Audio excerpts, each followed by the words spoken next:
In this episode of Fictional Hangover, we talk about how the book is gross and needs to stop, but we love it and want more. That being clean and hydrated means you can rule the world. Having a crisp, refreshing glass of water. And don't forget to like and subscribe, bruh. Bruh, Like and subscribe. Smash that like button. Smash the like button, Smash bruh. it. In our discussion of The Devouring Light by Kat Ellis. So Smash that like button. bruh. Stop.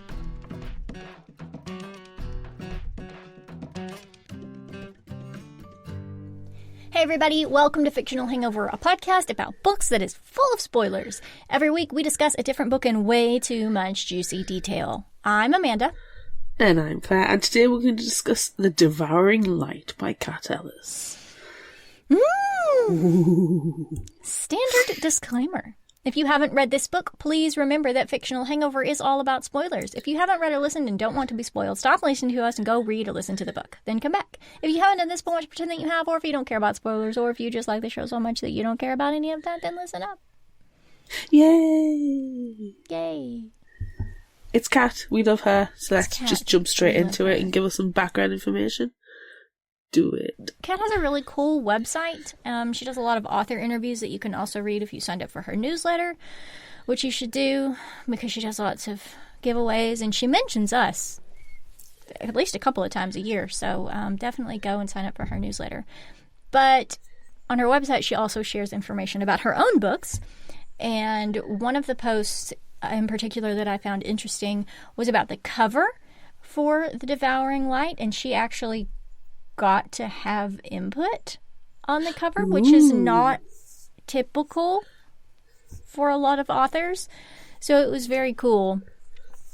So I think everyone should go and check that out because this is a very visual conversation that we would be having, and it would be me describing very tiny changes in her book covers. But it's really cool, the changes that she got to suggest, and she got to choose the house that's on the cover, and she got to choose the colors that are on the cover and the font, and it's just very cool. So everyone needs to go and read about that on her website. Cool. And also sign up for her newsletter. We'll put links in the Fictional Hangover Book Club. We say that, but We will. will we? Do we ever Because remember? we're actively trying to do that now. We are actively trying to do things on social media. We're trying, okay? Yeah. We have lives We do. that don't revolve around It's social hard. media. It's very difficult. Fictional Hangover is the only reason why I have social media, so I should be more inclined to use it. And yet. And yet. What are your initial thoughts about this book, other than... Thank you for clarifying Cat. that it was about this book and not social media. My thoughts about this book. Yay! A new Kat Ellis! Oh, I know, we've been waiting for this one for so long, too. Yes. I feel like we've been teased this for ages. Yes. I remember when she came on and we did an interview, go and check those out, and she was like, oh, it's water based. Might have some witchy vibes. And we're like, tell us more, and she said no, which is No. just cruel Absolutely and unusual, and I have a Geneva Convention to take up with. But now it's here and it's out, and everyone needs to go enjoy it. Also, it's narrated by one of our faves, Jesse Valinsky, so you know the audiobook is going to be fantastic. I love it when you turn on an audiobook and you suddenly, not even first words out, you go, hang on, that's Jesse Valinsky. Yeah. How many times did we do it? You remember that one year and she narrated every single book that we listened to? There was definitely a month you've had this year where every book was Jesse it's Valinsky. it's Jesse. It's Jesse. It's Jesse again. It's Jesse again. At that point, Good job, you friend. felt like you were living in Good her job, friend. sound booth. Yes. And you know what? I'm okay with that. Yeah. She's prolific in the best of ways. Yeah, she really is. She really has a grip on the YA horror and just weird market. Yeah. Yeah. She does good YA male voices. She really does. She has a good teenage boy voice. Is that a compliment? Yes, it is. It is a compliment. It is. Because you hate it when male authors go all breathy with women. Yeah. She doesn't do the whole stereotype with boys. She gives them accents and everything. Yeah, it's very good. It's very good. And now we're just getting into a conversation about the book and not the summary. We are. Very so bad of us. Let's start the summary. Tristan Tripp Fillmore Prescott is the main suspect in the disappearance, he's presumed dead, of Barton Shark Bart Ewing. Both are YouTubers, but Shark Bart is much more popular. I'm going to say it's with his name. It's because of his name. It's the shark. Not the Bart. No, not the Bart part. Skip that. Bart part. Bart part. Do the Batman. Oh God, I'm so my age. The Kurt County Police Department interviews Tripp, where he describes a place called The Light, which is more of an urban legend, really, and everyone knows how much I love urban legends. A bunch of celebrities got invited to a New Year's party in an old house in the middle of nowhere. 5 of them went, but none returned, including the hostess and Tripp's biological father. Tripp and Shark Bart went exploring to find the house after finding coordinates from an original invitation. They found swampy land and saw the light. Tripp was able to get away, but Shark Bart wasn't. Wah, wah. Wah. Hayden and Kizzy are the band Phantomonic. Yeah! And are on their way to perform at Rock-O-Lantern Music Festival. Hayden is driving her beat-up old car and Kizzy is trying not to have a panic attack from it when a warning light beeps a second before they smell burning. As this is happening, a giant tour bus goes by, and going by the detailing, it's for Deacon Rex and his band, Rex Maury, who are also performing at Rock-O-Lantern, but in top billing. Hayden knows Deacon from Little Stars USA when they were in their early teens, and he's the reason Hayden was kicked off at the final and has had to rebuild her reputation since. Yeah, there's no love lost there. Due to the car being on fire, Hayden pulls into a service area and tries to call her Aunt Selena for help while Kizzy grabs snacks. It goes straight to voicemail, but Deacon's tour bus it's just right there.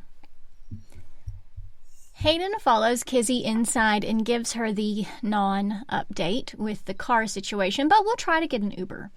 When she heads out and checks her phone, Deacon Rex bumps into her. And to add insult to injury, he pretends like he doesn't even recognize Hayden, and he treats her like a fan and then gives in to a selfie with her, and you immediately want to punch him in the throat. Oh God, yes, yes, yes.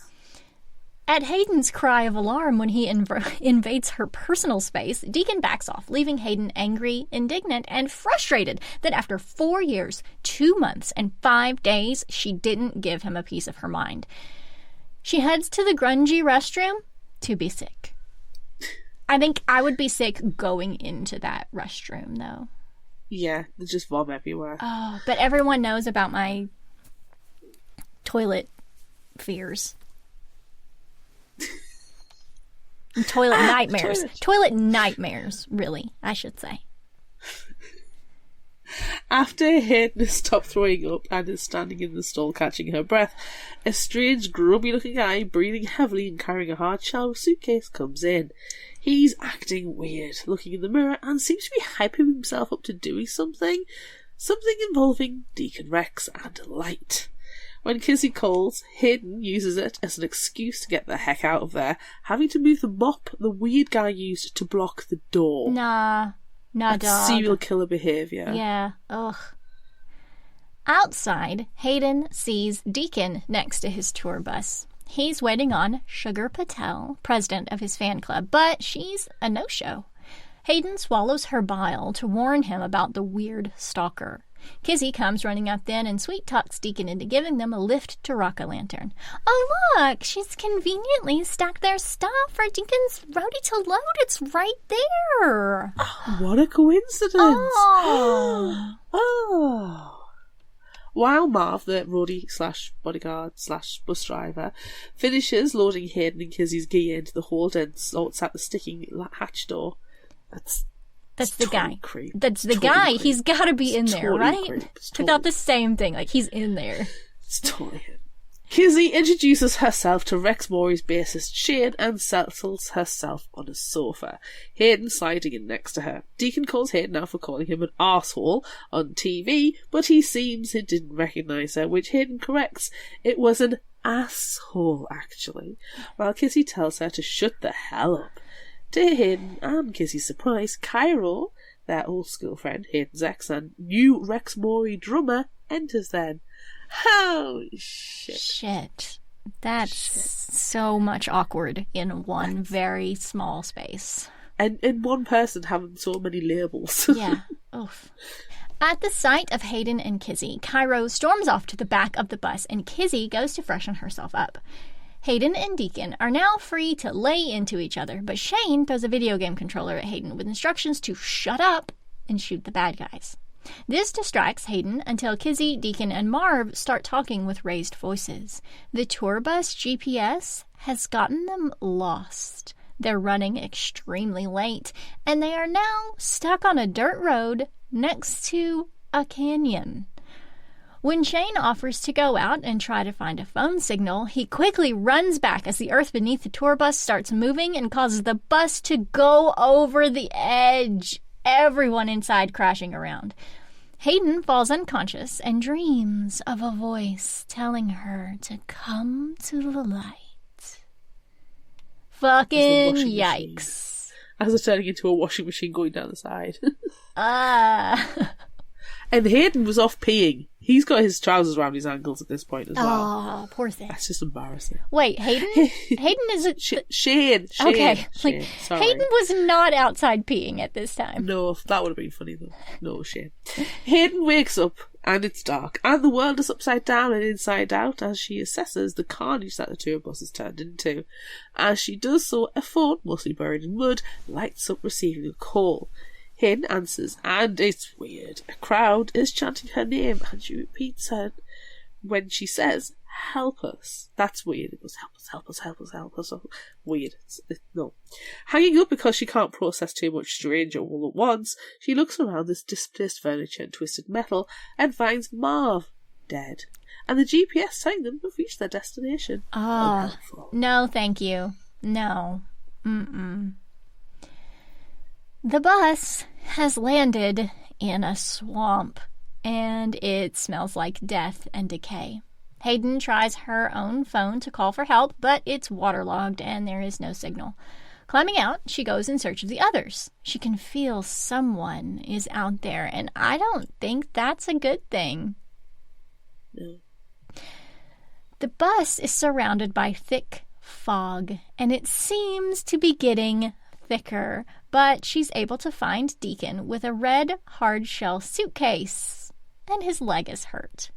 As Hayden moves the suitcase, it was definitely the creepy guys from the gas station, definitely 100% his suitcase, it has to be. A dead girl falls out. See? It was his suitcase. It's Sugar Patel. Aww. Oh. Wah wah. Hayden looks at Deacon's leg, not so gently, and declares it sprained, not broken, with her non-existent medical degrees. But it does have leeches attached, which she pulls off whilst trying not to vomit. Oh. You know you can do two things at once. You can vom and pull leeches off at the same time.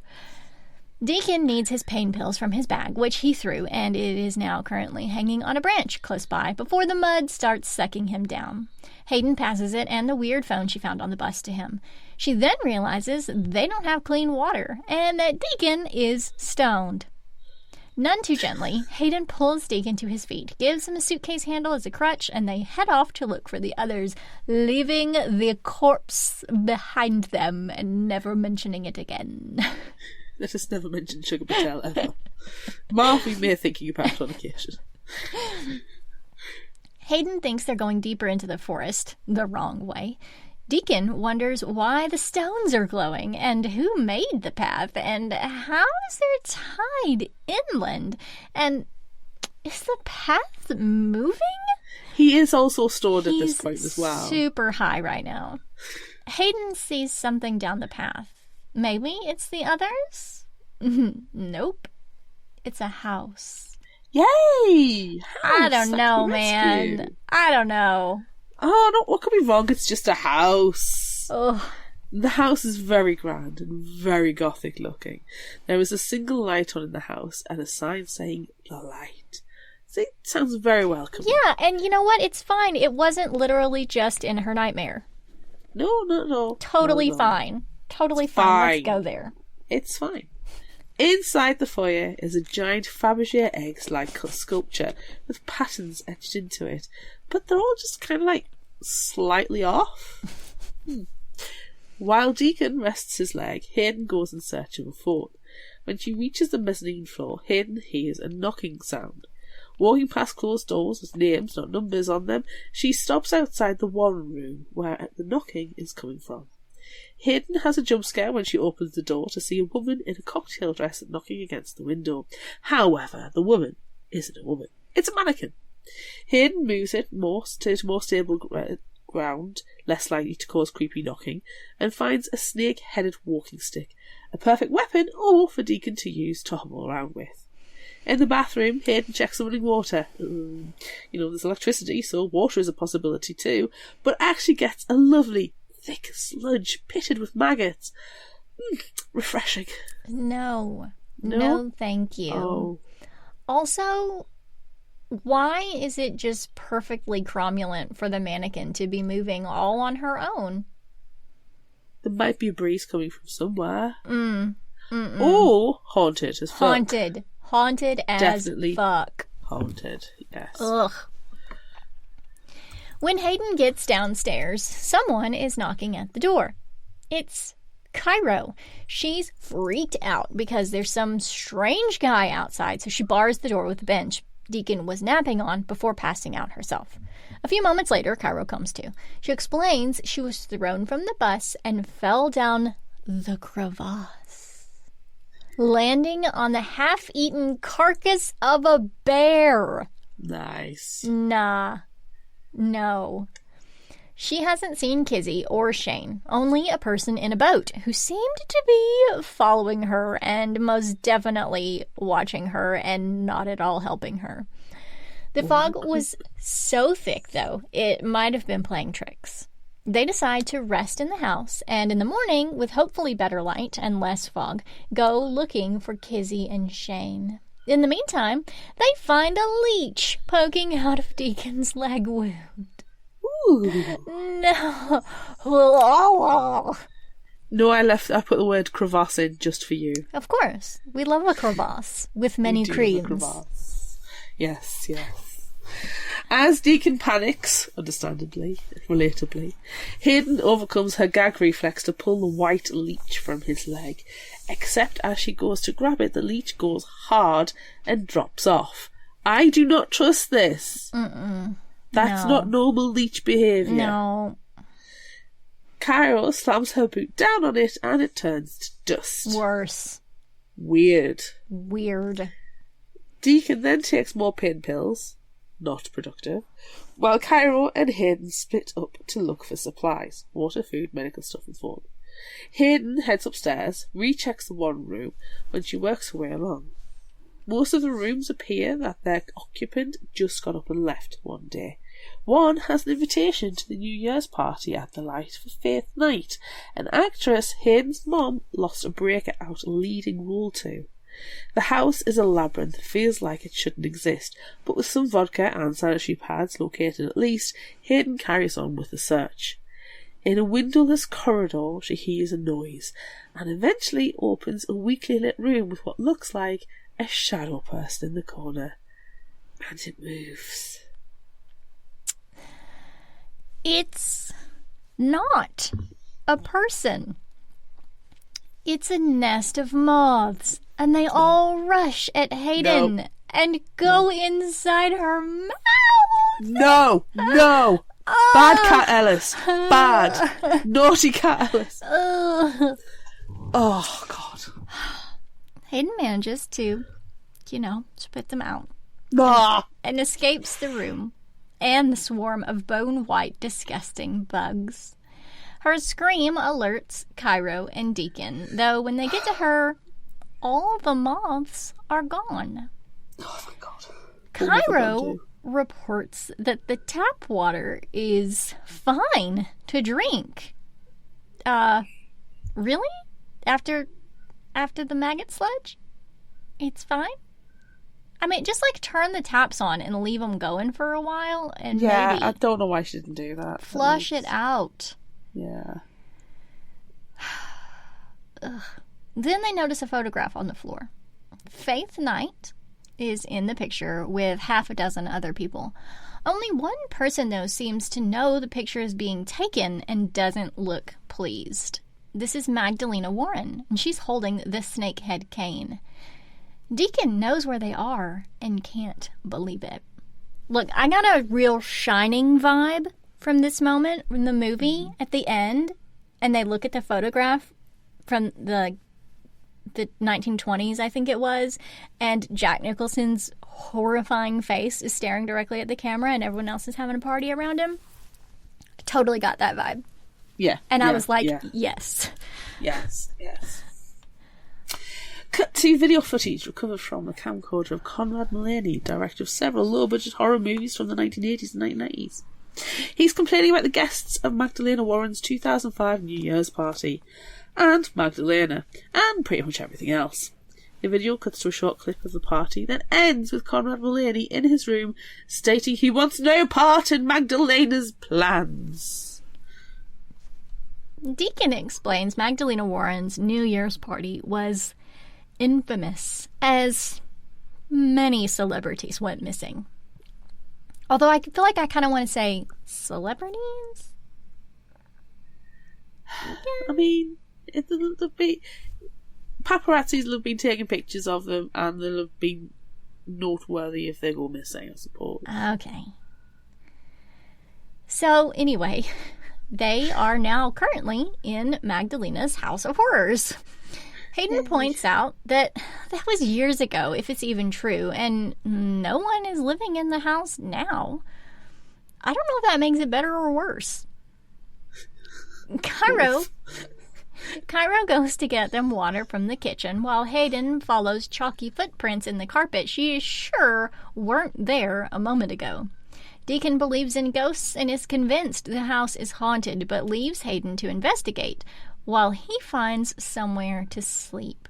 In one room, marked Arkansas, Hayden finds a beautiful guitar, but also, a great big giant blood smear on the bed, where clearly someone died. So I don't know. That's unsanitary. Yeah. In another room, she finds overflowing ashtrays full of cigarettes and a dead camcorder, which she sets to charge. Clearly the footprints weren't Kizzy's or Shane's as she hoped, so she heads back to the mezzanine. Hayden wakes later in Faith Night room, and it's still dark outside. She hears footsteps outside the room, initially thinking it's Cairo or Deacon, but they don't call out or knock. The light from the chandelier in the foyer can be seen around the door, and the light breaks as this person reaches it. Hayden jumps up and flings the door open, but finds no one, only chalky footprints on the floor, which look like someone walked up the stairs. As she looks over the balcony, the large egg sculpture lights up blue from underneath. Upon closer inspection, it's a cell phone. Her cell phone. Hey! There are dozens of texts and missed calls from her Aunt Selena and Bob, the band manager. Hayden tries calling 911, but the call goes weird, and her voice just keeps repeating her name. Deacon comes into the foyer then, and Hayden tries 911 again, but he is Kizzy, and she is saying how lost she is. Suddenly, Cairo appears and vomits. The water she drank wasn't so fresh, and she's ill. Hayden won't wait any longer. She's going back to find the tour bus and look for supplies, and to find Kizzy and Shane. Deacon persuades her to wait a little longer until it's light. Later, as Deacon shows off his new ensemble, thanks to a dead guy, they notice the names on the rooms they've adopted have changed to their own. Creepy. No. Nuh-uh. No. Who? Why? How? When? So many questions that do not have any answers, and it's fucking yikes. Hayden decides there's no reason to wait any longer and sets out for the tour bus, and Deacon hobbles along after her. Along the way, they thrash out their time on Little Stars USA. Deacon tried to distract Hayden from seeing her dad having sex with a makeup artist, but she didn't see them and thought he was just trying to make her forget the lyrics, which she did. She called him an asshole, but he thought she was saying that about her dad. She's not surprised her dad is a known cheater, but she's pissed now that her dad made her feel like she was to blame for being kicked off Little Stars USA and lost everyone's chance at fame when it was really him, since one of the producers was married to the makeup artist.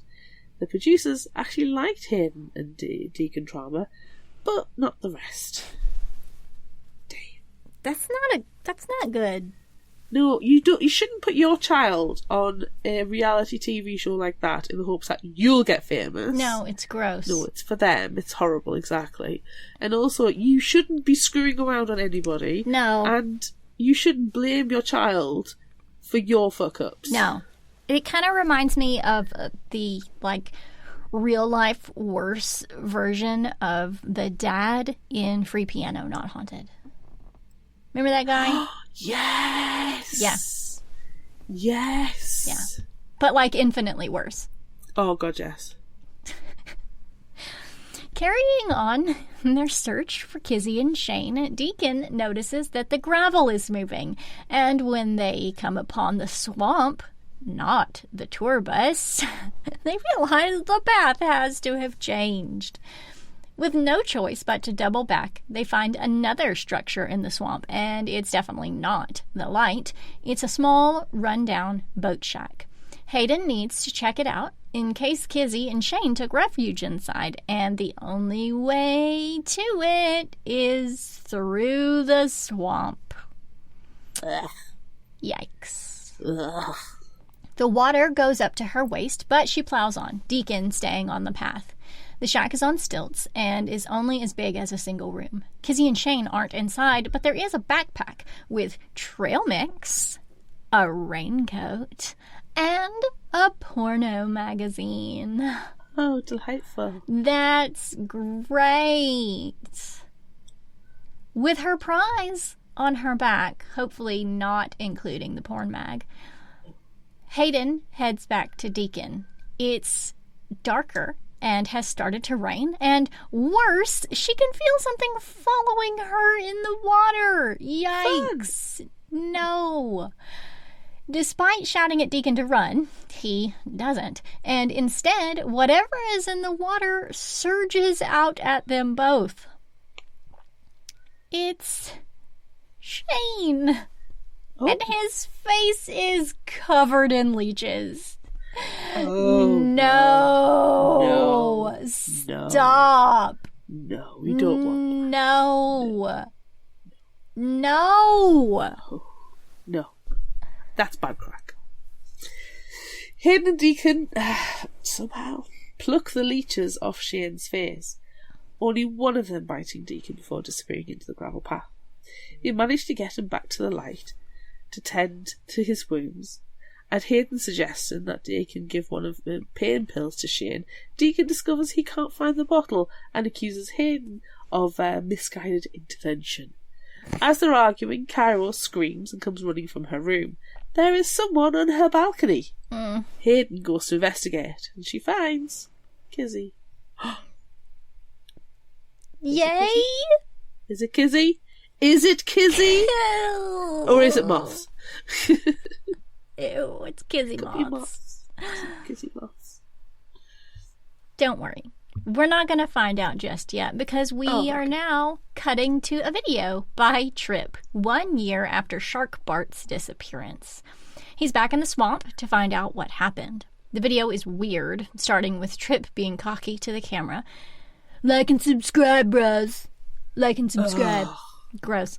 Then, being all dreamy, proclaiming he knows what to do now. And it ends with him being bitten by something snaky.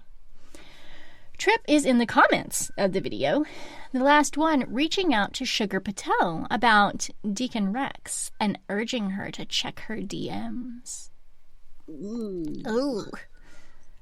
Kizzy looks freaking amazing. So is She's it clean. She's not taken a shower. She's not made of moths. She's not made of moths. No, she's in fresh clothes, as in, pilfered from a dead person's clothes. And doesn't have a scratch on her. She's also drunk the water and proclaims it's fine. After the crash, her memory is a little fuzzy, but she wound up at the light during the night, found a room, and passed out. Hayden, Deacon, and Cairo watch as Kizzy walks down the stairs, looking around in wonder at the inn that doesn't look as run down now. Shane, who was resting in the foyer, mentions he's heard of this place from a YouTuber, Trip Prescott. He disappeared or went quiet or something. Hayden decides to wash the swamp and crash gunk off her and take a shower, though she's still not ready to drink the stuff, despite Kizzy saying it's fine. And I just want to say, good job, Hayden. Let those pipes run before you drink any of that.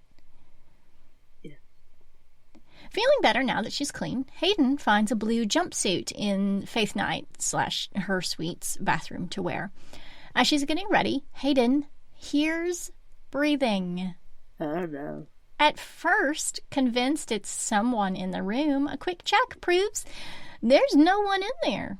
Dang it. There's definite breathing, and it's definitely coming from the bathroom. Did someone watch her shower? Oh, no.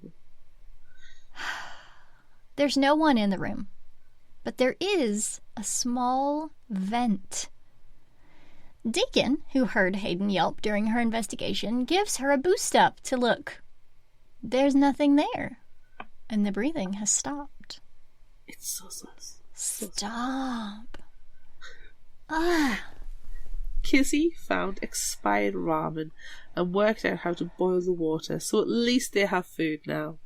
As they're eating, Hayden and Cairo clear the air between them over their split, both band and relationship, and they feel better for it. Shane, though not in pain, isn't doing well. The skin on his face is peeling away with infection. They leave him wrapped as a mummy and put him in the Mullaney room to rest properly.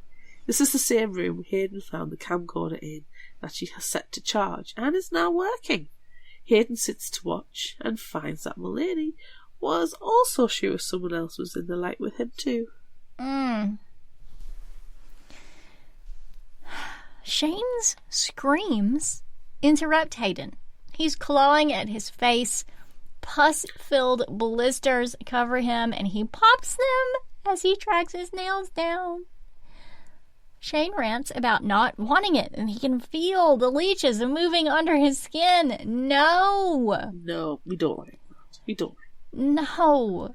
He runs to the balcony, and Hayden is sure he's going to throw himself over. He jumps, but it doesn't kill him. Instead, Shane runs out into the swamp. Hayden follows until Shane is neck deep in the swamp water and realizes he's trapped in quicksand. She tries to reach him to pull Shane out of the trap, but she can't. Shane sinks below the surface. And every millennial goes, "See? I told you! Quicksand!" Quicksand. Someone died in quicksand. Back at the light, Hayden, Cairo and Deacon are sitting in the parlour in the front of a roaring fire, stunned by Shane's horrific death, when Kizzy perkily comes in with the hostess trolley with food on it.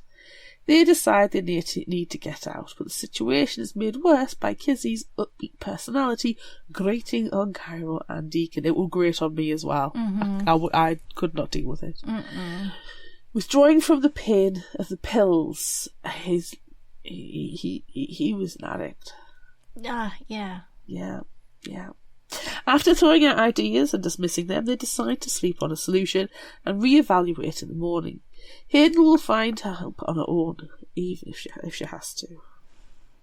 I feel like Hayden's the only one actively trying to do anything in this situation. Yeah. Everyone else seems to have moved in quite nicely. Yeah. I mean, or they're just high. Well, I mean, he's withdrawing now. That's true. Hayden sleeps in the parlor with the fire, and Kizzy stays with her. During the night, Hayden wakes and notices Kizzy is gone. Though it's perfectly reasonable to think that Kizzy has just gone to the bathroom, Hayden decides to check anyway and starts to hear the mysterious breathing again.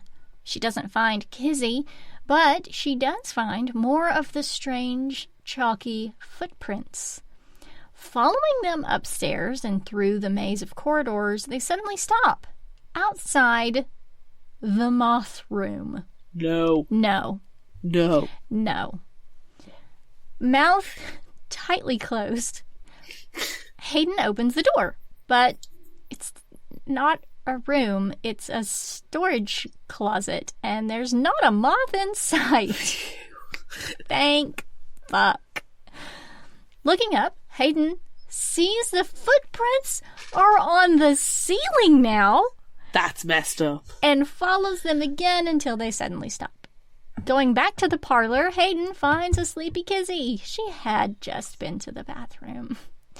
Hayden is convinced there is someone or something else in the house with them. Yeah, it's walking on the ceiling right now. Jesus fuck. She still hears the mysterious breathing. Look, did they ever look up? Because No. they could be on the ceiling the whole time. I saw an interview with somebody and they said, they love New York City, but nobody ever looks up when they go to New York City. So you miss loads of stuff. So when I did go to New York, I always made sure to look up. Yeah. I was also hoping that I was going to see gargoyles, but that's the Right. childhood in me. Yeah. But yeah, nobody ever looks up. Learn to look up. Yeah. But if you're not looking down, then you're going to bonk into something. You're going to trip over a corpse. Do both, okay? Scan. You can do it while you're driving, you can do it when you're walking. Anywho, while Amanda's head boings off. The next morning, if you can tell it is, because, heavy rain and fog, Hayden tells the others about the footsteps. Cairo and Deacon go to take a look. Kizzy believes her, but would rather go looking for food. When Hayden looks out the window, she sees a flashlight swinging back and forth as if someone is searching.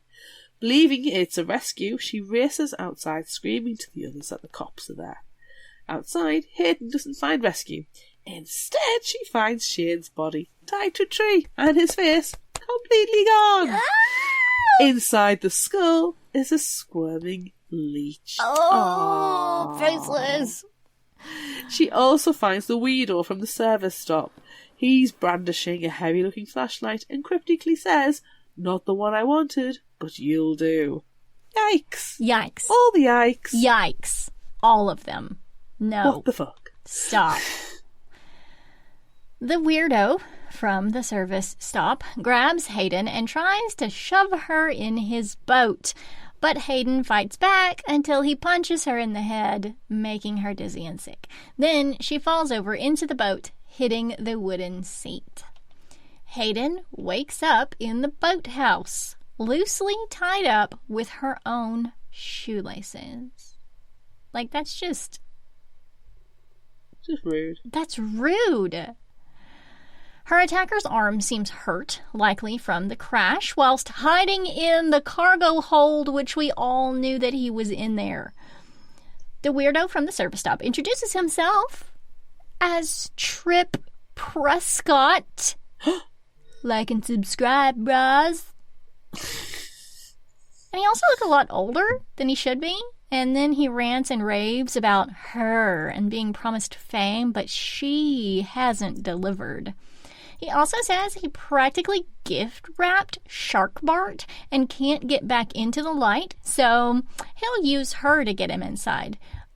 Clearly, this guy is bonkers beyond reason.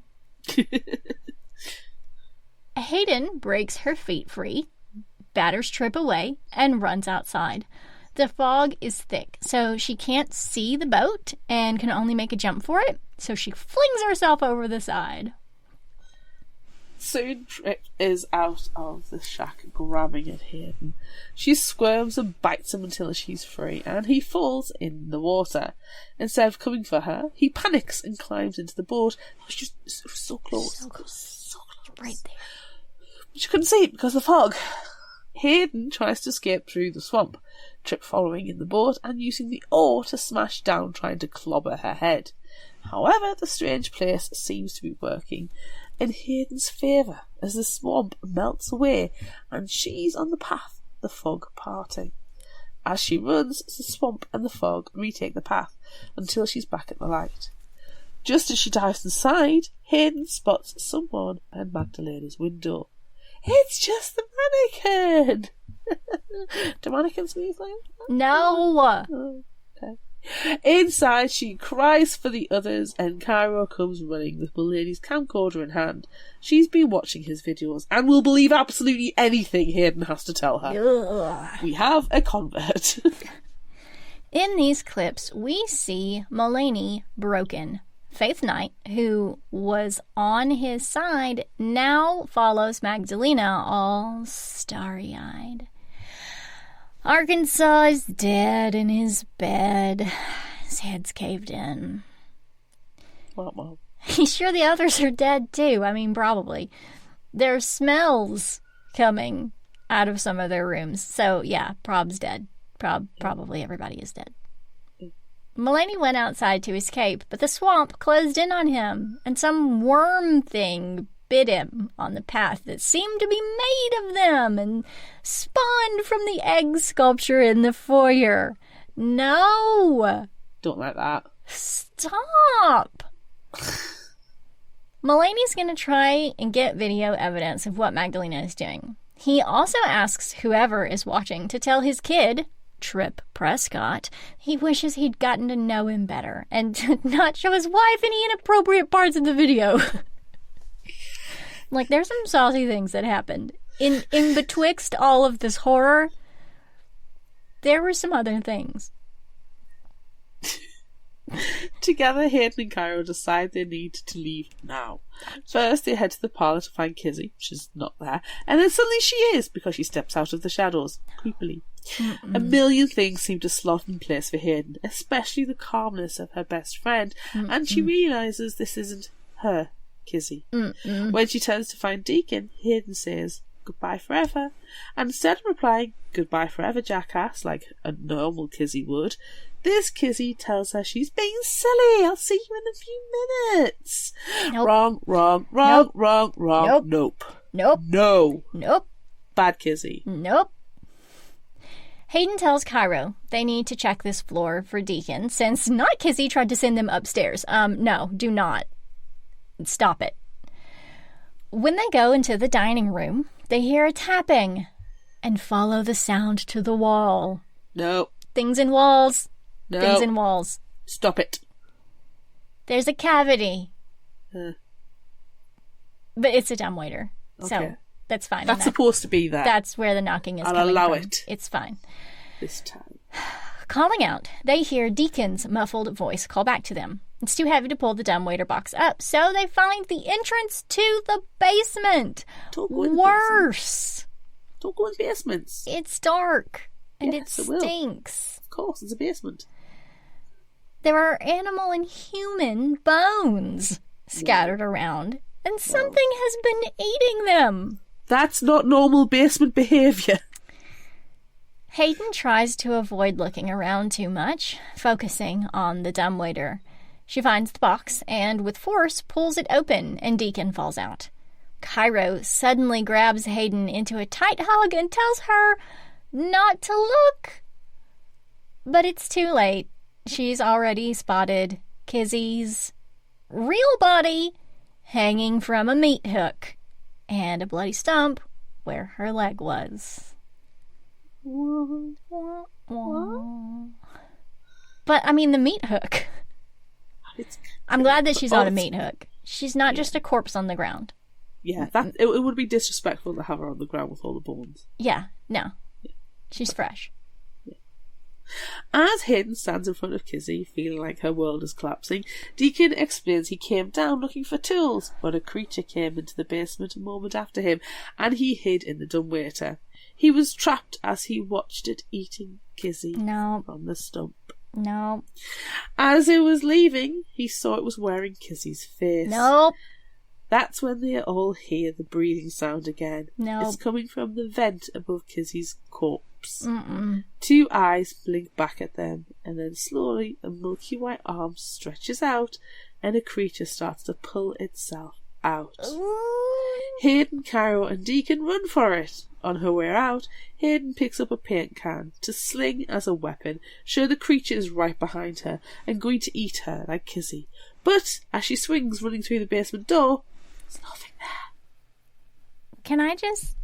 Can I break the tension for just a moment and mention that there are many Home Alone things happening? Oh, it's comedy gold. The mannequin moving. Yes. And now the paint can, where's the burning hot cardboard doorknob? Cutouts going around. Yes, Michael Jordan on a train. Yeah, we need the video of the That's the happening. shooting. That is happening in Mulaney's videos. That's what it is. Yes. Oh my god. Is there going to be a tarantula soon? You never know. Let's go back into the basement and find out. Oh! Okay, no, it's fine. We're out of the basement now. And it's fine. Deacon tells the others he isn't feeling so well. So Hayden goes to the kitchen for water. Excuse me, no. Thank you. I made a note of this and said, you're running for your life because there's a freaking creature coming after you that is eating your friends, and you stop for a glass of water. No. Go thirsty, mate. Go thirsty. Okay. I mean, this is clearly the reason why she had to go in there. Because she does not find a nice, crisp glass of water.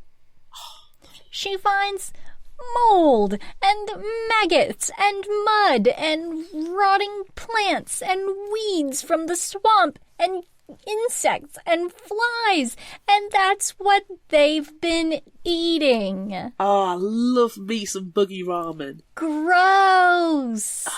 Sounds delicious. Not. Stop it. Forcing down the vomit. I would not have let it. Nah. No, I would have vomited I don't think everywhere. it would have made any difference to that kitchen if you vomited everywhere. Mm-mm. It might have actually made it better. Ugh. Well, then Cairo comes in, and she also almost vomits. But then they turn around, grab Deacon, and head to the front door. Thank you. They pull the bench away and find that the door is locked. Damn it! Why'd you stop for your crisp glass of water? Stop saying that. You make me thirsty. I do like the fact that they've come across this horrible sign. They've gone, right, okay, I'm going to be sick. Nope, choke it down. You know what? I don't have time for this. No. It keeps happening. They're like, this horrific thing has happened. But you know what? I don't have time for this. Let's just move on. I can't vomit right now. No.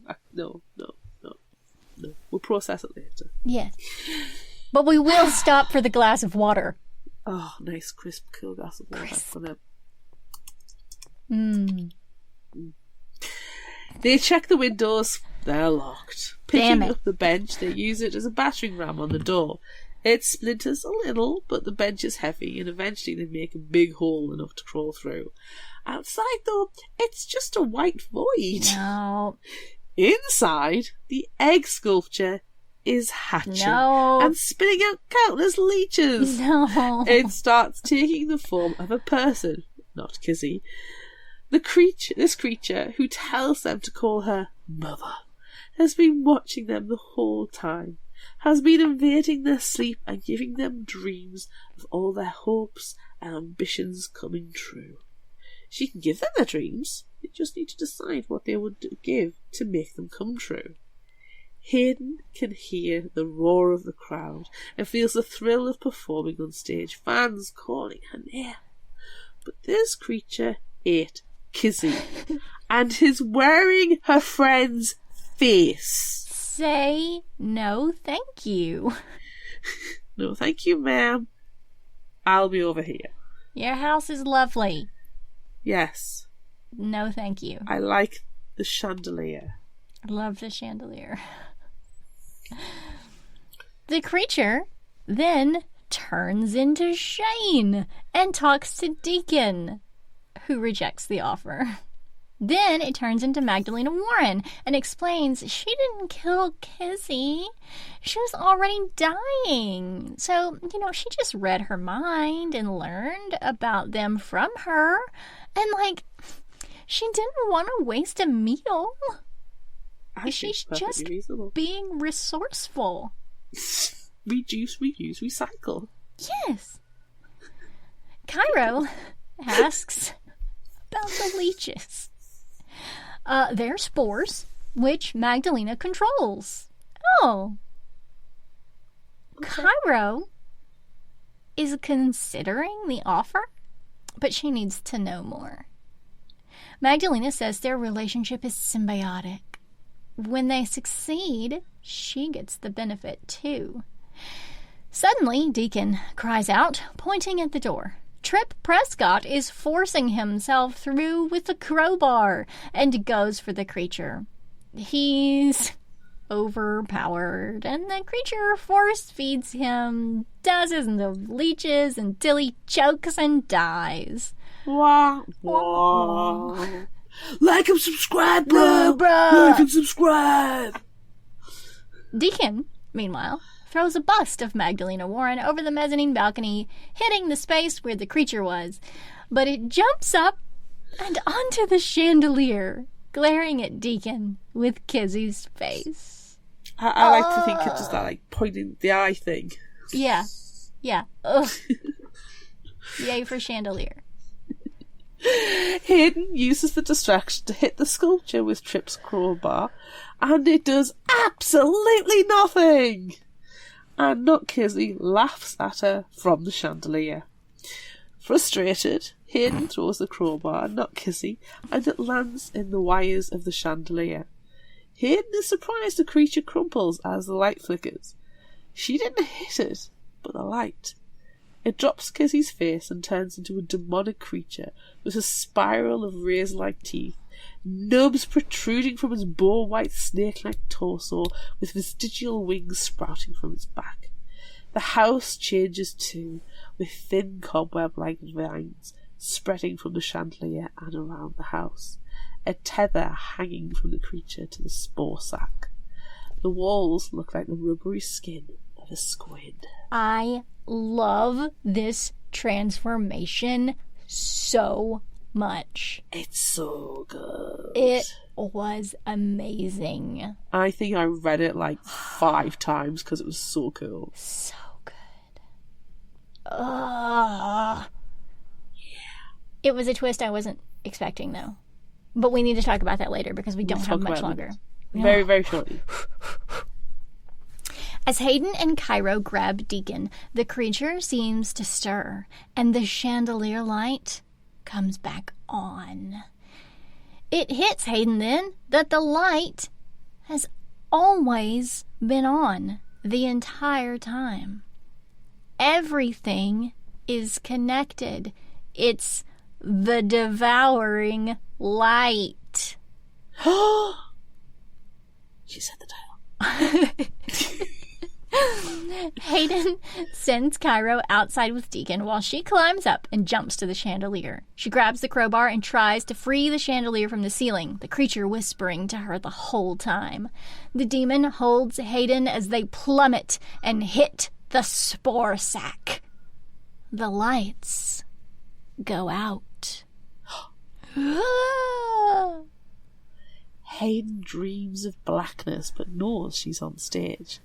Mother is talking to her, tempting her, begging to be let in. Hayden wants the lights back, so she agrees. Hayden wakes up in a rowboat, the sun glaring down on her, Deacon and Cairo. Cairo tells her not to worry about Mother anymore. Cairo has Mulaney's camcorder and their family should know the truth. They agree no one should come back here and that they will say the others died in the crash. Hayden can still hear Mother and her unfurling in the mind. Deacon and Cairo are acting a little weird. Do they have a part of Mother too? Kurt County Police Department logs Conrad Mulaney's camcorder and all recovered video files. A video shows Magdalena Warren giving Mulaney the devil's bargain. He has the spores in him already, and he's been drinking the water, hasn't he? Oh. If he doesn't agree, they'll eat him. Which one are you gonna do? The video cuts to Mulaney preparing to complete suicide. He wants to go out on his own terms and not be eaten by whatever Magdalena has put inside him. He can feel them moving. Ew. Nope.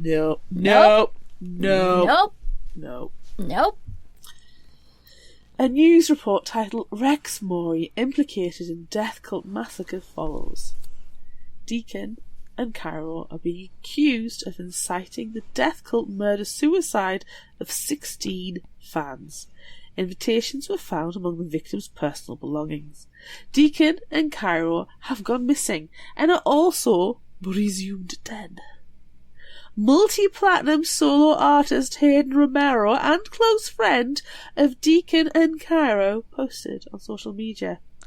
What a loss. So much darkness. There are no words. But I am thankful you are now with the light. Oh! Gives me chills. The ending gives me chills. Oh! So good.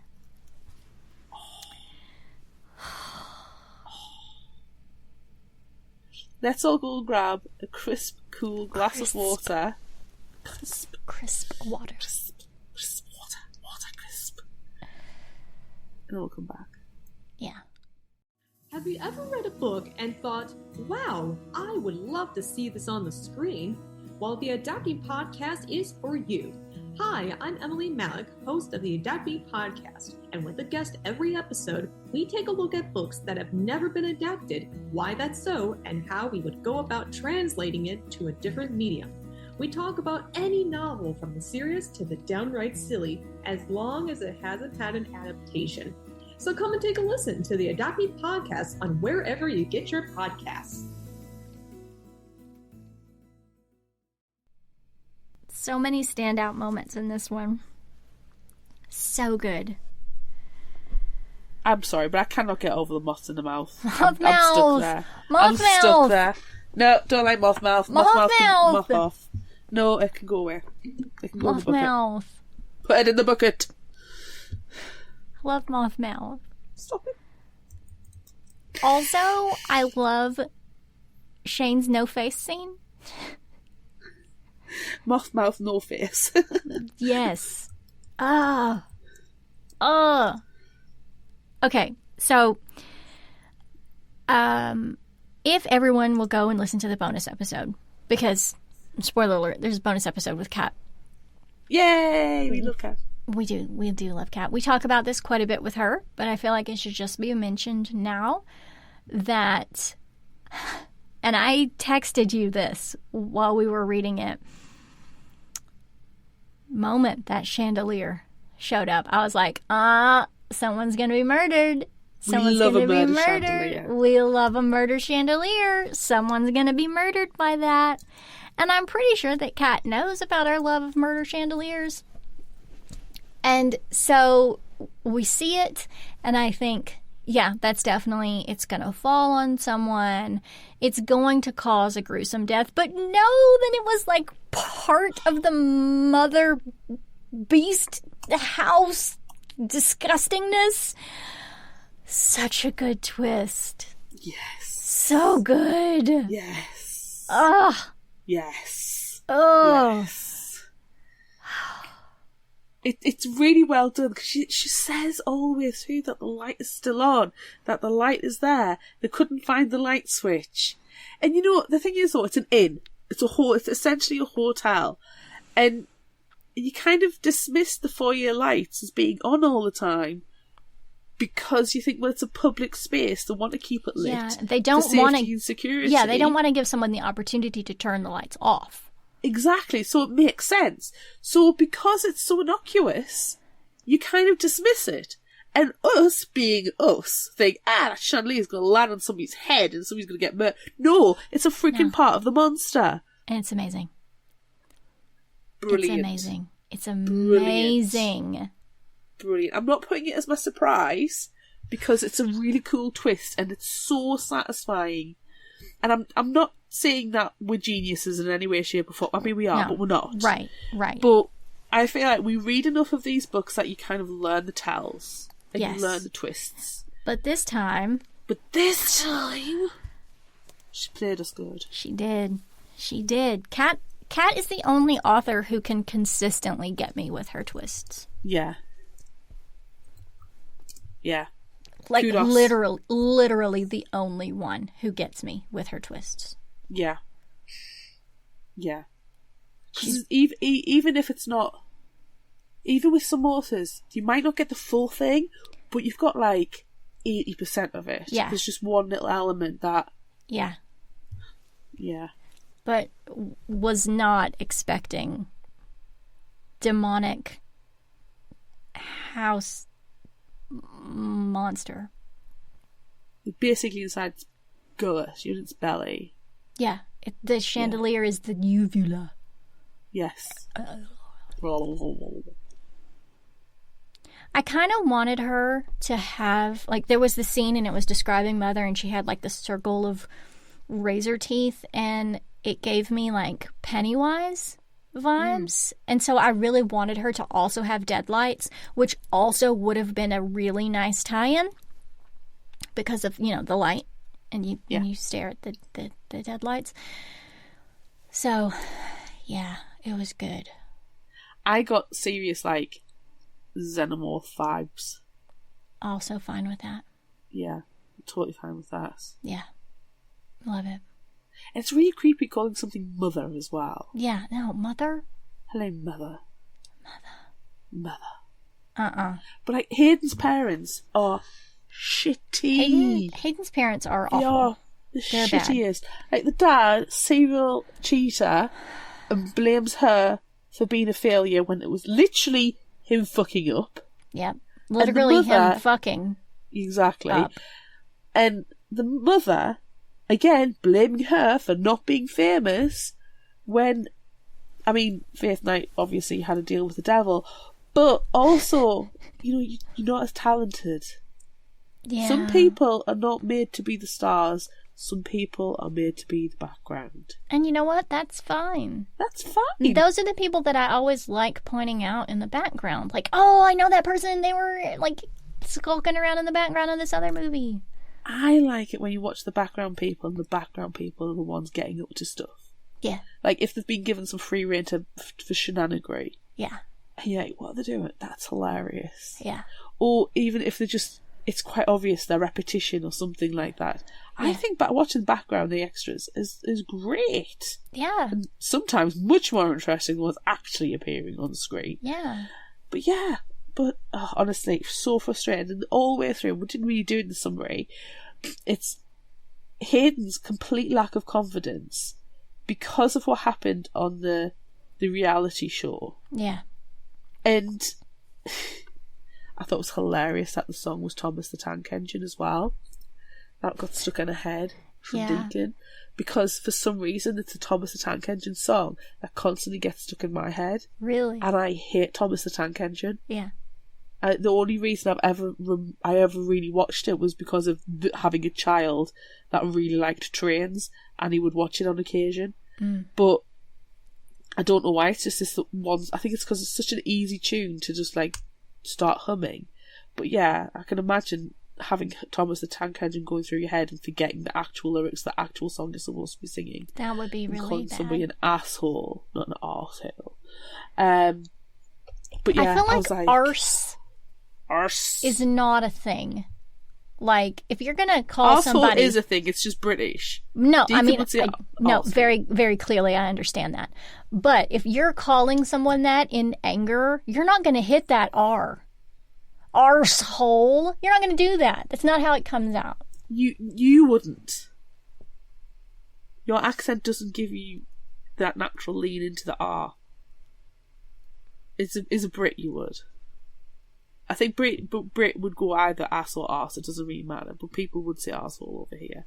Potentially more in the south. But see, yeah. the way that you're saying it, you're not like, there's not a really heavy R. There's not a heavy R. It's just arsehole. You're an arsehole. That's how you say it, you're arsehole. Yeah. I think if you said asshole, you'd be accused of being American. You're like, oh, sorry. Yeah. Anywho. I really enjoyed the description of Mother as well, turning into that demonic creature.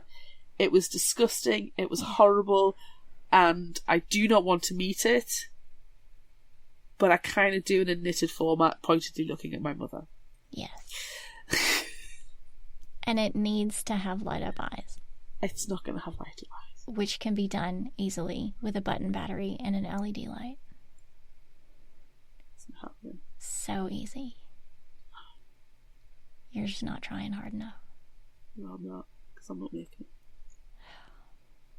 I'm not the one doing the knit needles.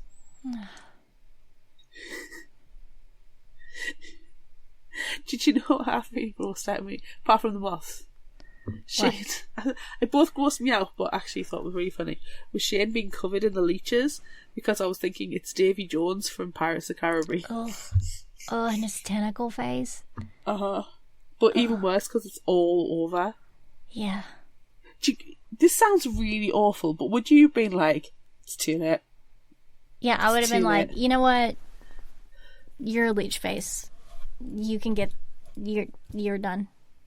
How did they even know he's still alive? Because his corpse is walking around. He's flailing around. It just kind of like surged out of the water, which I think that was Mother's doing. Well, obviously, because Mother is controlling the leeches. Mother is everything. Mother. So the little fierce leeches are what was swimming through the water. It's gross. Stop.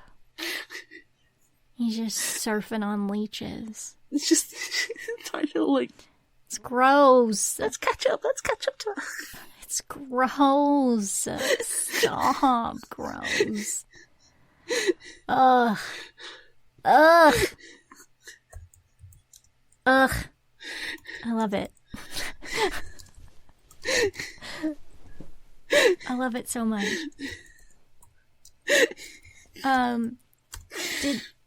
Did you have a favorite character? Is it just Mother? Because I don't really know if I liked anybody. Like, Cairo was kind of cool. But I didn't feel like I gelled with Cairo. Deacon, I just wanted to shake. Yeah. Because I felt like... Do you want to shake him and his pills come out? Oh, probably. But you know what? They are full of youth, vitality, and vigour, and the confidence of early teens, to which I can no longer relate. No. Nor do I want to. Mm-hmm. And they want to be or are on the path to be very successful, famous musicians. Mm-hmm. So they have a certain ego about them to which I do not understand and cannot tolerate. Right. Because they're all arseholes. They are. They are like and subscribe bros. They are like and subscribe bros, yes. And every time we've said it when we do like live videos, I feel like a piece of my soul chips away. And it's probably done more out of irony from us, to be fair. Yeah, 1,000 times, yeah. Millennial irony. So out of like Cairo, Shane and Hayden, no, I'm not going to say I like them. Mm-mm. They are who they are. And they are good characters, but they are not a favourite character. Right. I would like to say not Kizzy, because that's Mother. Yeah. And because she was irritatingly perky. Yeah. And she was really well manipulating them. Yeah. Like, she turned up clean and full of hydration. Yeah, and they were like, oh yeah. Yeah. It just goes to prove if you are clean and well hydrated, you can rule the world. You can. Yeah. I do appreciate that Hayden the whole time was like, no, we gotta get out of here.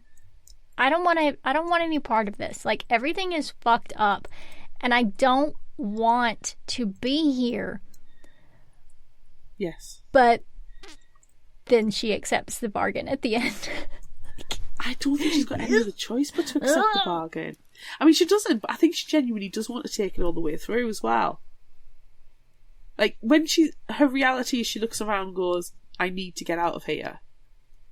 But I need to get out of here to be a successful multi-platinum selling solo artist. Yeah. And all acting like pod people on that boat. Yeah, so good. To which Kat will need to answer my questions. Yes. Yeah. Yeah. Yeah, go and check out the bonus episode, everyone. So I was saying Mother's our favourite then. Yeah, I think so. Yeah, because she's a classy villain. She really is. She looks stunning in a cocktail dress, but she also looks stunning with Lamprey-style mouth. Yeah. And vestigial wings. Yeah. She's amazing. Flawless queen. Yeah.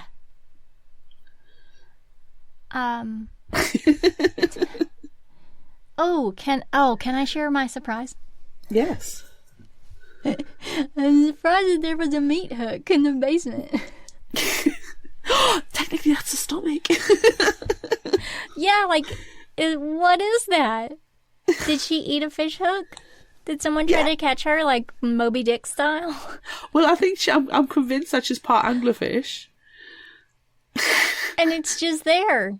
And Kezzy's just chilling up there. Like, who put her up there?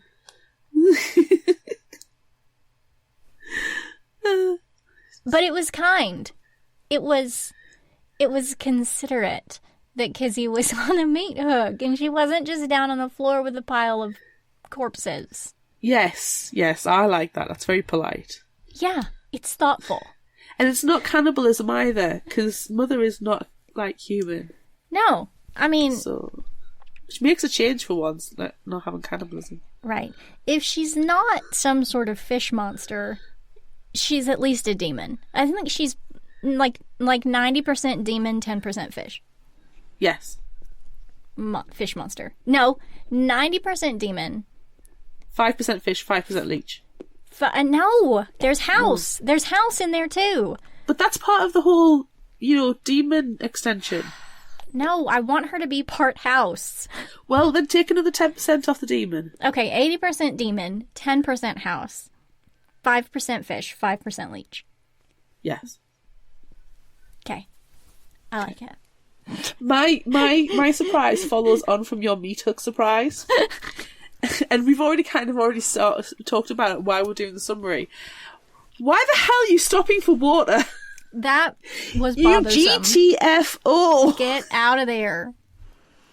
It's horrible. You've just found your friend hanging from a meat hook, politely so. You're getting chased by a weird-ass creature that crawled out of a tiny vent. Yeah, oh, you know what? I'm just going to get some... You know what? I need some crisp water. Is it... So it's like... Was it water's the essence of hydration? I can't remember what the penicillin thing is. And hydration is the essence of beauty. Yes. And I'm like, it was some proper Zoolander shenanigery going on there. It was. I'm like, get out! Get out. And then they see the mess and have to go, we'll process that later. Mm-hmm. Move on. They're going to process all of this shit later. They're going to remember that they found Sugar Patel in a suitcase. I don't know if they will, you know.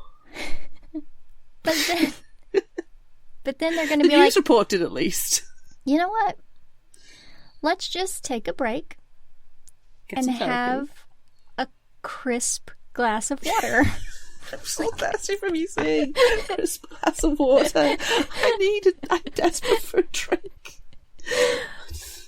Oh, I've got some cold coffee left. Crisp. It's still not crisp glass of water.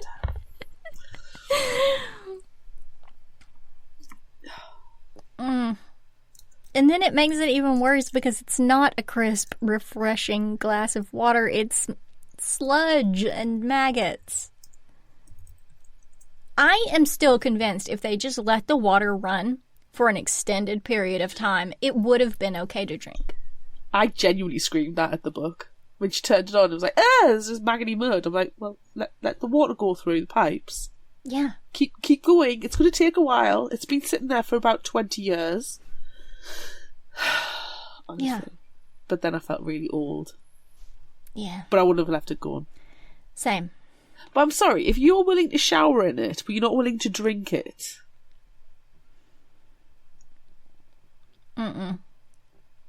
I would have just been dirty. Well, that's it, because obviously the water isn't crisp or refreshing or clear. So they've just been washing themselves in maggoty mud water. Yeah, gross. So they're coming out of mother, and they're in the boat. They must be covered in maggoty mud as well. No, and leeches. There are many leeches. Yes. No, it's gross. It is. Okay, let's move on. Let's do favorite final thought quote. Okay, I'm going to give you 3. Okay. I also have 3, maybe 4. I don't know. We'll see. Cool. I'd put good money on there being ghosts here. Wrong. Deacon is a believer. No Wrong. Ghosts. Demon no house. No ghosts. Demon. Fish. Leech house.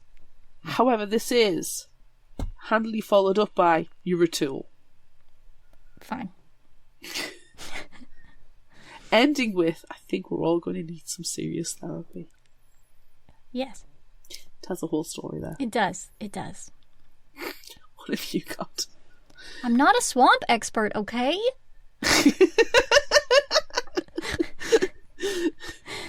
Oh. I also appreciate... You look like you slipped and fell into a 1970s Bond villain. That is a strong visual. Mm-hmm. Also, like, we can't not say it's like something out of a horror movie. It is, and it should be. Yes. Finally. Oh no, there's several more good ones. Let the light in. You gotta let the light in, man. Talk to me when your natural charisma gets us out of this swamp. Okay. Finally, the last one that I... No, can I give you one more? Can I give you one more? I need to give you one more because it's relevant to my interests. Yeah.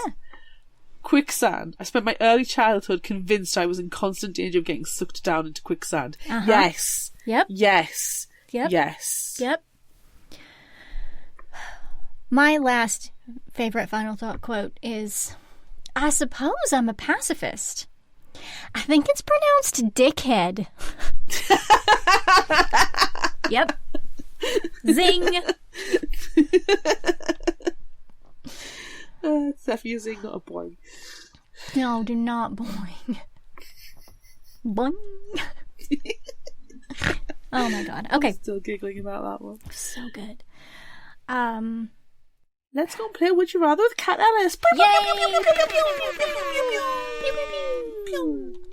We asked on social media, Would you rather have a leech in your wound or moths in your mouth?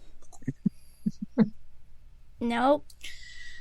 On Facebook, 66% said, well, on the page, on our official page, 66% said leech. On the Facebook book club group, it was 85% leech. And on Instagram, it was 100% leech. So I'm appreciating the fact that everybody hates moths as much as I do. Yeah. Fair.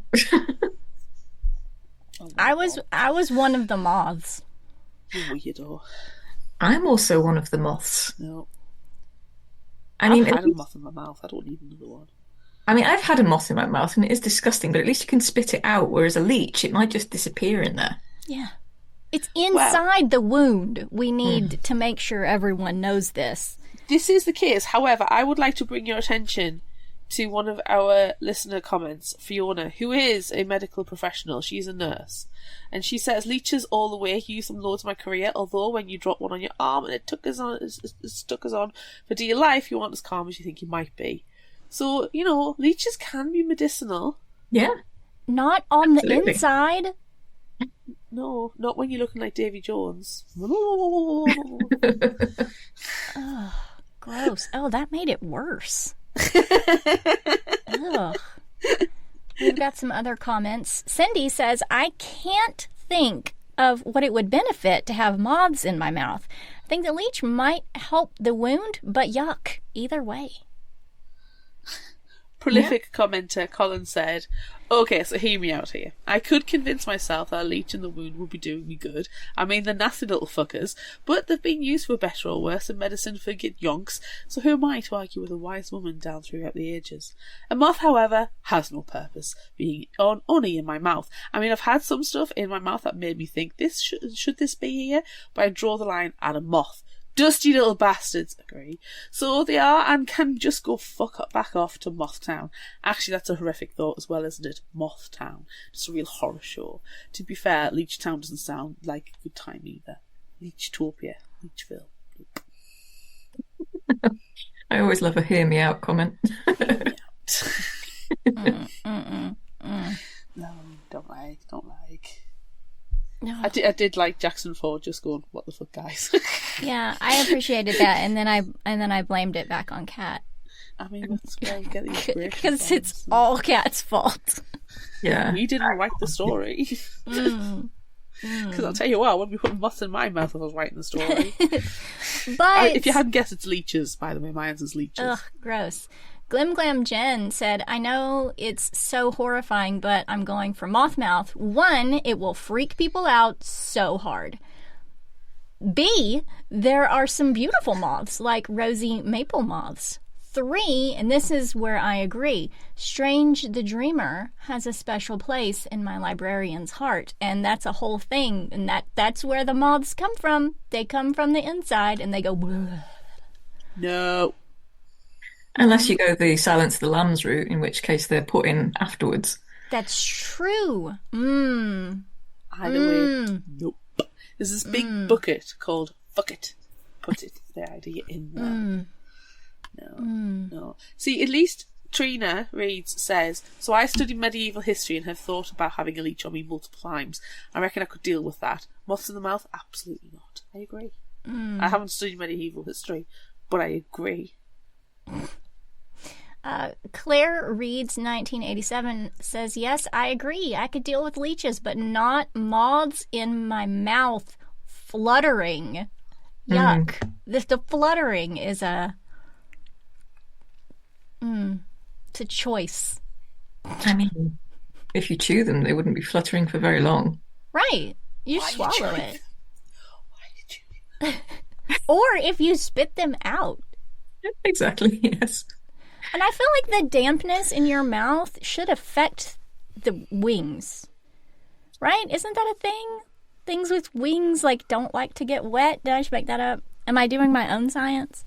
No, I think that's accurate. Yeah, so let's just slobber on a moth and it'll be fine. Have you seen how big moths can get? You can get big foot-long ones in Australia. You can't slobber on one of those. Here, that's not going to fit in your unless you've got mouth. a really slobbery dog. That's not going to fit in your mouth. I don't know. I've got a big mouth. Your mouth I've been is told not I've got a big foot. mouth. It's not going to fit in your mouth. I've been told I have a big mouth. People have gone, shut up, big mouth. I'm like, Well, we're just going to shove a moth with a foot-wide wingspan in there. Maybe it'll finally stop. No, No, I wouldn't do that to you. I wouldn't. I'm still traumatized by moths. I can't deal with it. I feel like for the first time ever in my guesthood history on your show, I have actually disturbed you both a bit there with that one. There are multiple things in walls. For some unfathomable reason, I just do not like things in walls. So congratulations, you did that. And moths, I freaking hate moths. It's all stemmed because I was brushing my teeth once, and there was a moth in the bathroom, and the moth landed on the side of my mouth and trying to get in my mouth, and I freaked out. And had to scrub until I was red raw. And that's happened 2 or 3 times. So I hate moths. They really like toothpaste, you know. The fluttery little bastards. They're just going for your toothpaste. Well, they needed to brush their teeth too, Claire. No, they don't. Why don't you just help them? Why are you being stingy with your toothpaste? I'm a horrible person who likes to hoard their tooth. Do you know how expensive toothpaste is these days? Can't share it with moths. I can't share it with moths. No, not in this economy. Can't economise for moths. I don't care. I'm still going with a moth mouth. Yeah, same.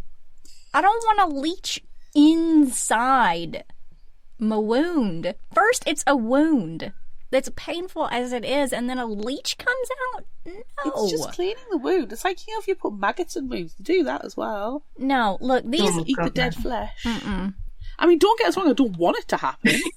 I'm not actively going to go out there and go, oh, look, I have a paper cut, let's stick some maggots or a leech on it. But medicinally, at least there's a purpose. That's all I'm saying. There's a purpose. No, not in the book.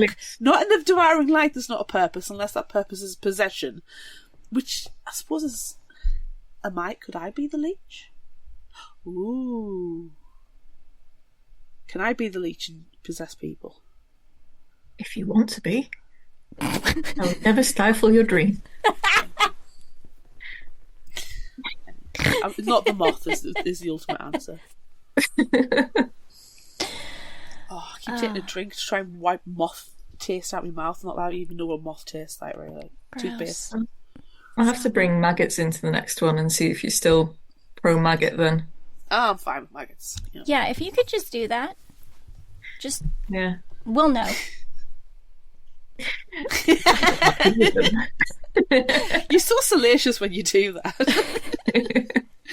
I just like when it happens. When there are authors who we have become friends with, and then I don't know if it's just me reading into it, but there are some times when I'm like, is that our fault? Did we do that? It will be. Yeah. Yeah. I have to say, when I was reading that bit with the moth, I was like, did I say at one point I didn't like moths in my mouth? Maybe and I took it in subconsciously.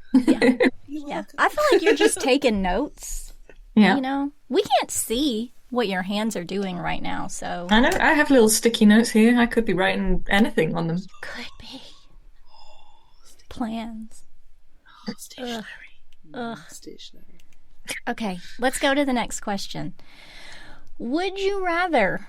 Oh, this one's a great one. Would you rather find Marv dead in the tour bus, Sugar dead in the suitcase, Shane tied to a tree with no face, or Kizzy on a meat hook with a chewed up leg? Oh, I mean, they just get worse, don't they, as you go through the list? They do. They do. I, for one, am choosing Shane tied to a tree with no face because it makes me think of one of my favorite scenes from the 90s version of House on Haunted Hill. And there's the security guard guy, and they turn him around in his chair, and his face is entirely gone.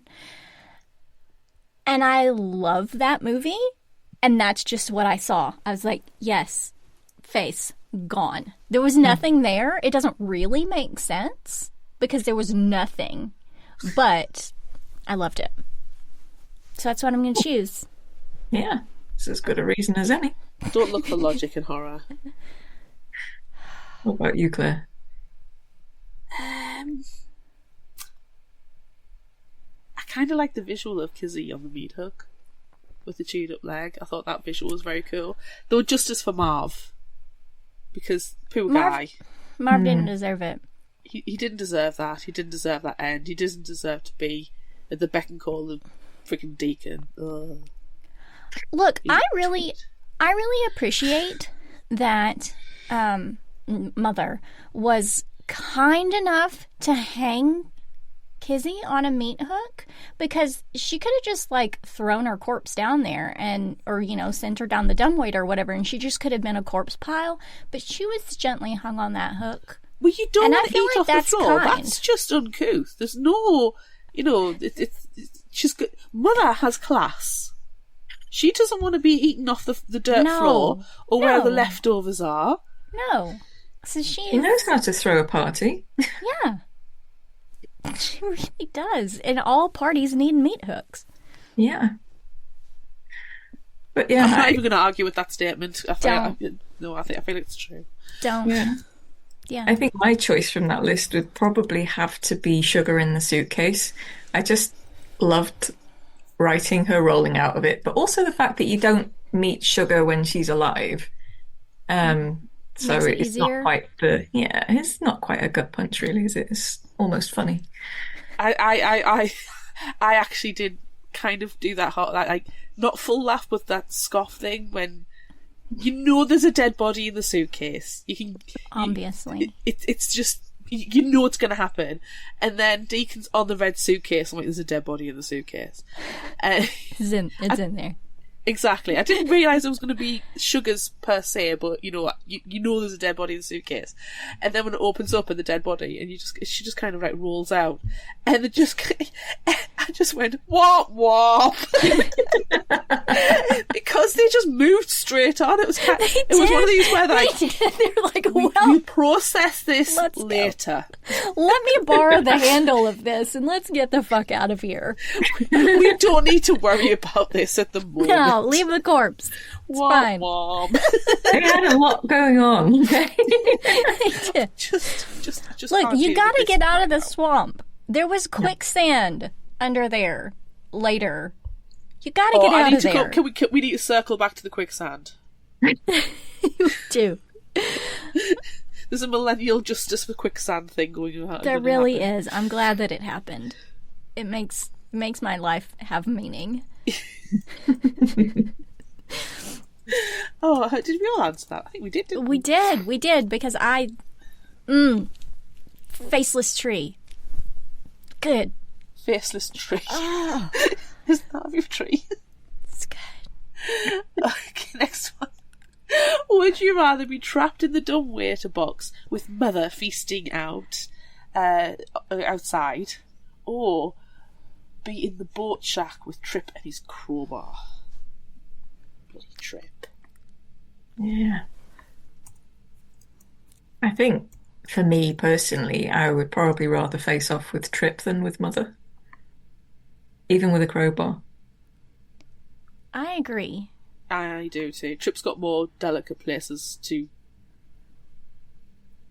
inflict pain on. Yeah.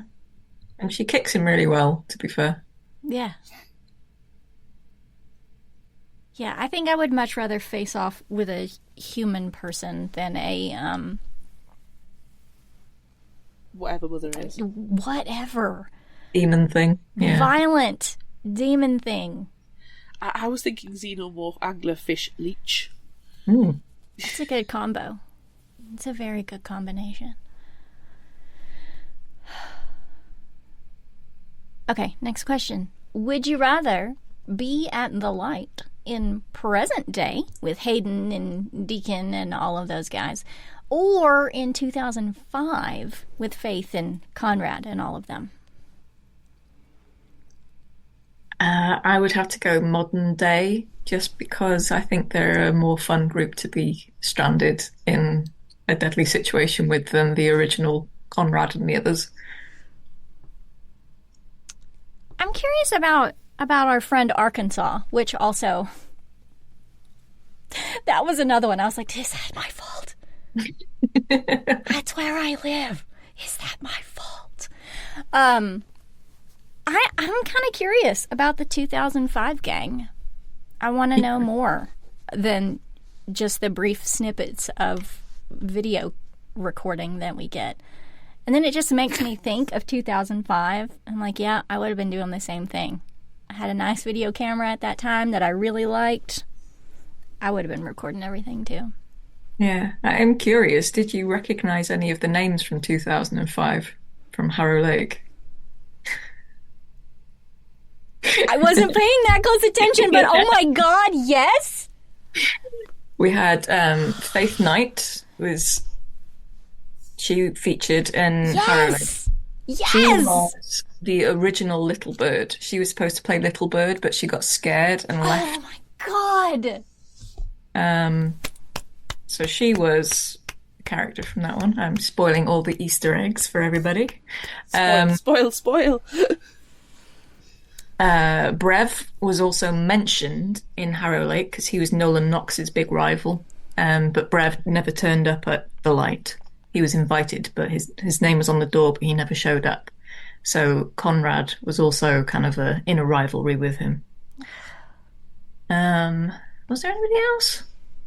Oh, there's a mention from Wicked Little Deeds / Burden Falls. We've got in one of the blog posts where they're looking for CN8. That's Ava who's posting that. So she and Dominic will be going to search for this place at some point. So, oh my god. Yeah. I love it so much. But now I have a new task ahead of me, and that is to reread both of those books. Yes. And still, it's look, as much as I love The Devouring Light, Burden Falls is one of my favorite books of all time. Oh. So, keeping that in mind, I need to go back and reread all of them. But now, every time you publish something new, I have to do it again. And I'm just going to keep reading all of them over and over and over and over and over again. So yeah. So I do have plans for future stories that will involve at least little cameos from characters that have survived my previous books. I'm going to literally go through them and write every single character down, and then go, as I'm reading, have the character sheet. It's going to be your bookmark. Colin was reading Harrow Lake at the same time as I was reading Devouring Light. I should just scream the names at him to see if he knew. Oh. We need Excel spreadsheets going on. I love Yes. spreadsheets. Many cross-referencings. Bit of Excel with some conditioning formatting. Calm down, Scully. We like a good Excel doc. And then we will put together a PowerPoint presentation afterward. Because we also like an epic PowerPoint. Of course. What's our last question? Would you rather take Mother's offer or refuse Mother's offer? I'd have to take the offer, right? I mean, if you refuse, it's definitely not going to end well, whereas there's a chance you might survive, at least for a while, if you take the offer. Yeah, what is the longevity? I need statistics. So I'm like, where's what the is the Excel longevity doc? of taking it? Yeah, where's the Excel doc? Like, if you take the offer, I mean, Trip didn't fare well, but Trip's a buffoon. How long do people... What is the average lifespan of somebody who takes the offer? Well, they don't announce themselves, so how would we know? I got some serious death becomes her vibes from it. You know, taking the offer, gotta look after your body, get used to spray paint. I had such a crush on Isabella Rossellini after that movie came out. Understandable. Yeah.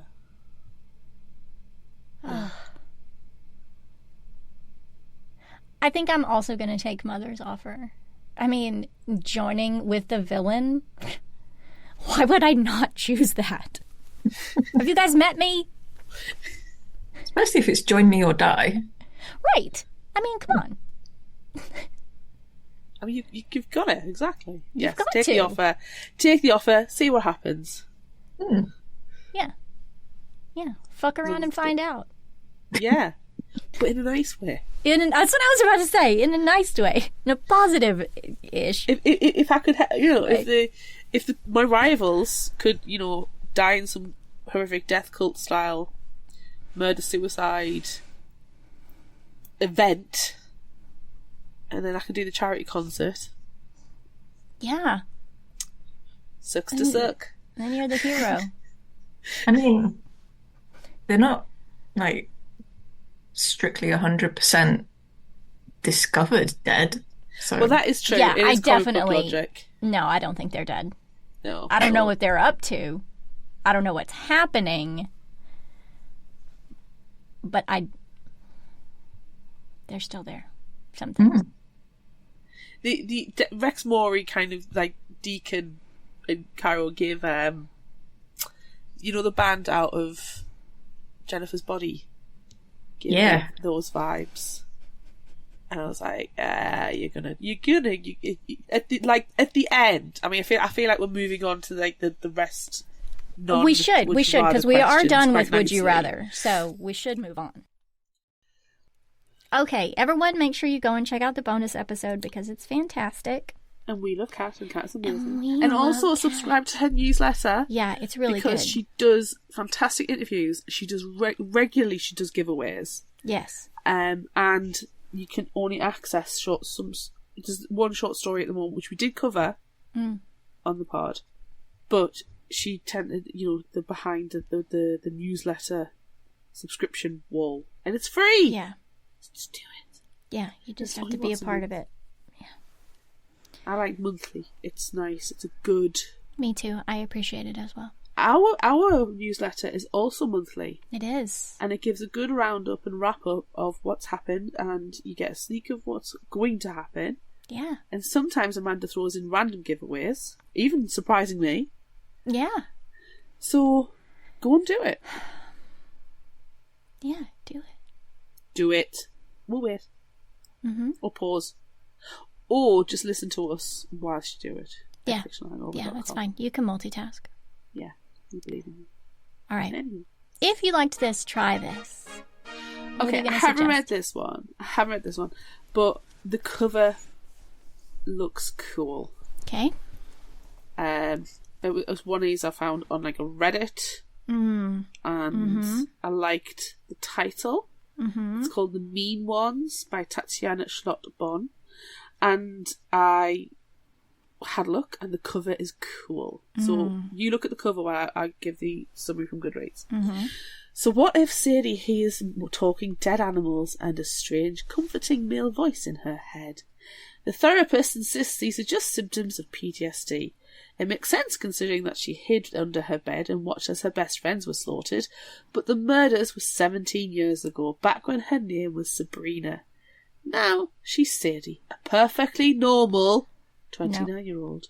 She works as a physical therapist assistant and lifts weights with her boyfriend Lucas, who's the sweetest, most considerate man as long as he's not angry. Oof. But when Lucas spontaneously agrees to join a couple's trip to a cabin in the woods, the visions get worse. A strange figure stalks her during the night, and that male voice in Sadie's head keeps calling, asking her to do things she's never fathomed. Sadie's not sure if it's her paranoia or something else entirely, but she is sure of one thing this time. She's not going to sit idly by as everything starts to unravel. It also sounds like it would be really good for December's theme of It's All Gone to Shit. Yes. I mean, I think it sounds interesting. This was our current book was also a part of that. It was. It very much was. And it did all go to shit. Yeah, it really, really did. In some instances, I think there was some literal shit. But yeah, I like the cover. I like the concept. I think it's interesting, and it links quite nicely to some of the themes that were in the Devouring Light as well. Yes. So, what have you got? I am going to suggest one that I also found rummaging around Reddit. This one is called Bochica. It's by Carolina Flores Cerchiaro. And this one actually just came out in May, so it could have been a new and indie spotlight. Cool. Kinda. But the cover of this one is also very good. And it is very reminiscent of the Devouring Light in that there's a creepy fucking house in the background. Yay!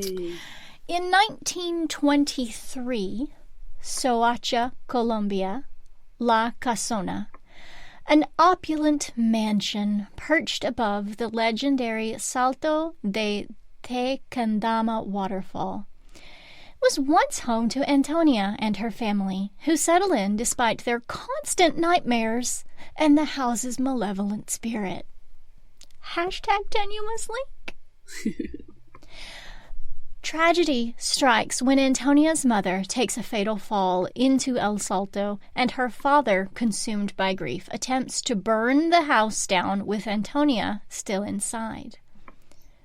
3 years later, haunted by disturbing dreams and cryptic journal entries from her late mother, Antonia is drawn back to her childhood home when it is converted into a luxurious hotel. As Antonia confronts her fragmented memories and the dark history of the estate, she wrestles with unsettling questions she can no longer ignore. Was her mother's death by her own hands, or was it by someone else's? Ooh. In a riveting quest for answers, Antonia must navigate the shadows of La Casona, unearthing its darkest secrets and confronting a legacy that threatens to swallow her whole.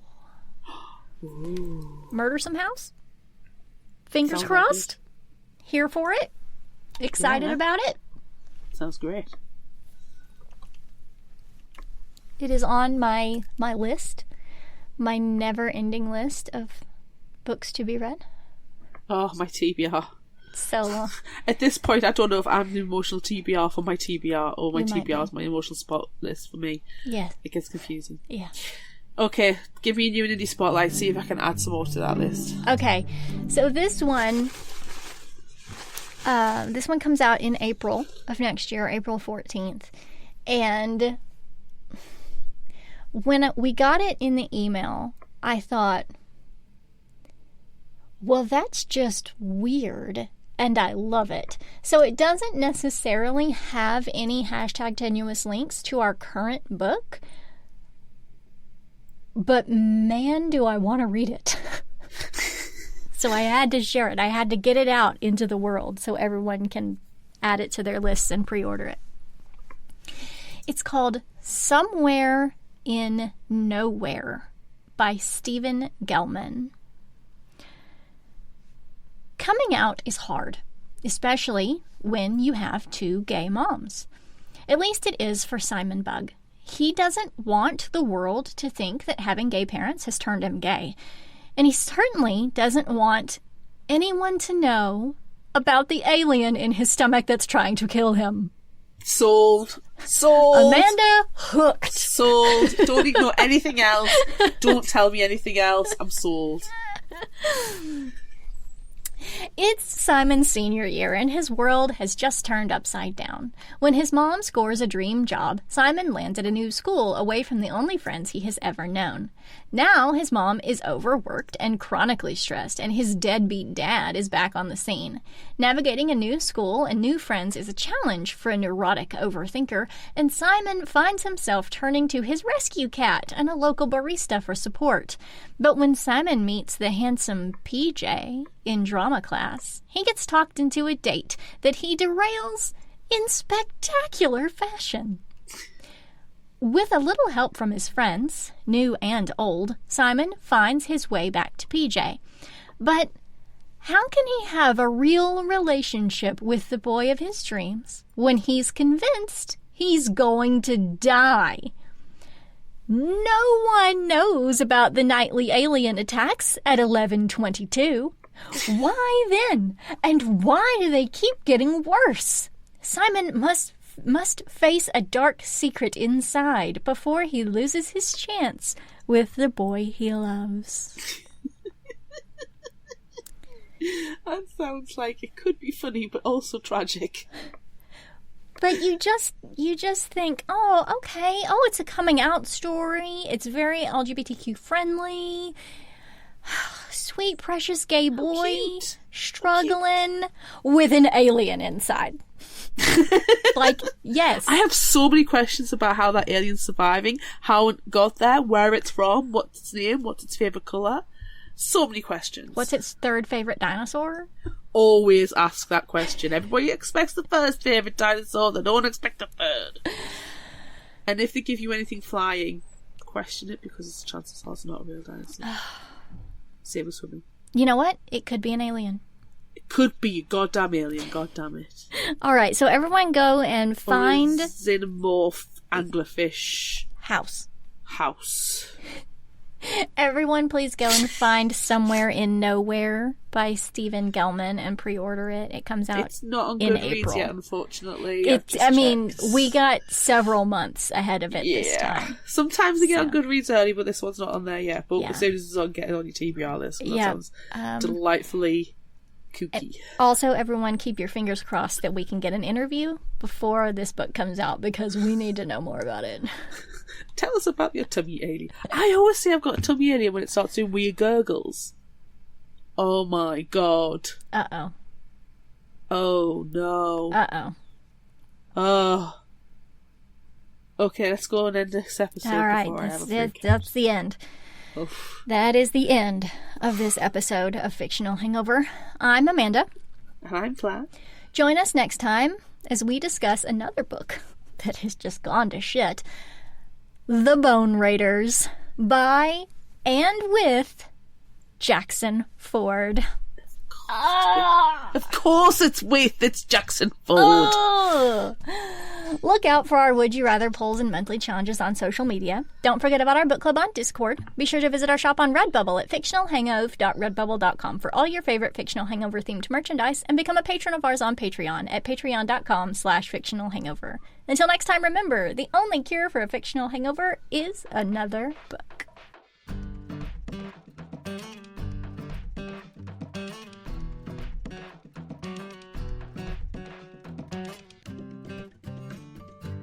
You can find us at fictionalhangover.com and follow us on all social media at Fictional Hangover.